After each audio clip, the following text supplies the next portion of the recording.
जो सोयाबीन और तिलहन की अन्य फसल पैदा करते हैं उसके दाम बढ़ेंगे, किसानों को ठीक दाम मिलेंगे। उन्होंने बड़े किसान हितैषी फैसले किए हैं। सोयाबीन और तिलहन के दाम, यद्यपि सरकार ने सोयाबीन को भी समर्थन मूल्य पर खरीदने का फैसला किया। मैं प्रधानमंत्री श्रीमान नरेंद्र मोदी जी को हृदय से धन्यवाद देता हूं। देश के किसानों की तरफ से उन्होंने बड़े किसान हितैषी फैसले किए हैं।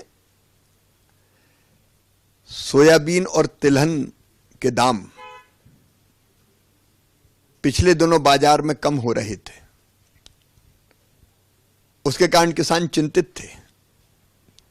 यद्यपि सरकार ने सोयाबीन को भी समर्थन मूल्य पर खरीदने का फैसला किया, लेकिन किसान हितैषी प्रधानमंत्री नरेंद्र मोदी जी ने यह फैसला किया कि खाद्य तेलों के आयात पर आयात शुल्क था 0%, इसलिए सस्ता तेल आ रहा था आयात होकर।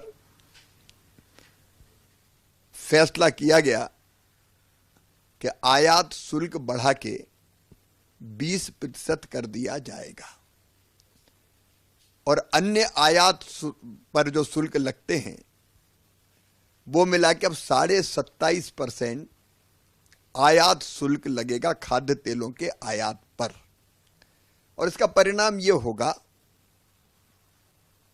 कि हमारे किसानों को, क्योंकि आयातित तेल पर जब आयात शुल्क लगेगा 27.5%,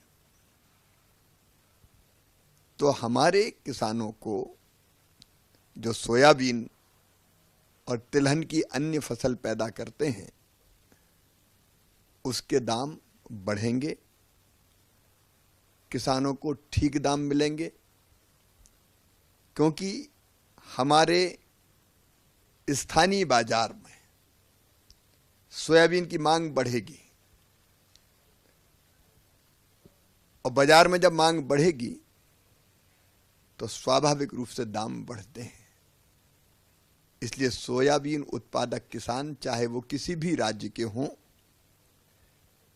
उनको ठीक दाम मिलेंगे। और सोयाबीन से जब तेल देश में ही बनेगा तो सोया खलीबी का उत्पादन भी ज्यादा होगा और उसके निर्यात के कारण भी जो इंडस्ट्री है उसको लाभ होगा, तो सोयाबीन की डिमांड और बढ़ेगी। कुल मिला के सोयाबीन उत्पादक किसानों को पसीने की पूरी कीमत मिलेगी। वैसे ही रिफाइंड जो ऑयल है उस पर भी मूल शुल्क बढ़ा के 32.5% कर दिया गया है।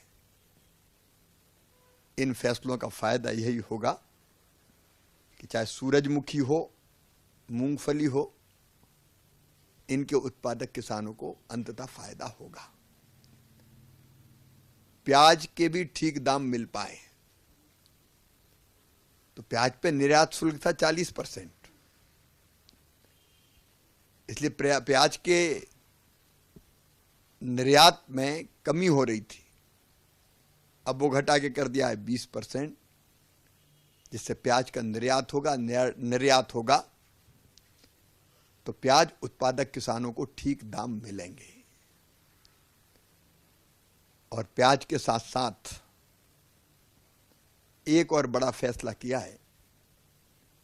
बासमती चावल का हमारे देश से निर्यात होता आया है। पिछले साल भी 48,000 करोड़ रुपए का बासमती राइस हमने निर्यात किया था। मिनिमम एक्सपोर्ट प्राइस जो प्याज पर लगती थी एक्सपोर्ट के लिए, वह पूरी तरह से समाप्त कर दी गई है। 9.5% थी। उसके कारण अब बासमती का निर्यात भी ज्यादा होगा और बासमती धान उत्पादन करने वाले किसानों को बेहतर दाम मिलेंगे, अच्छे दाम मिलेंगे।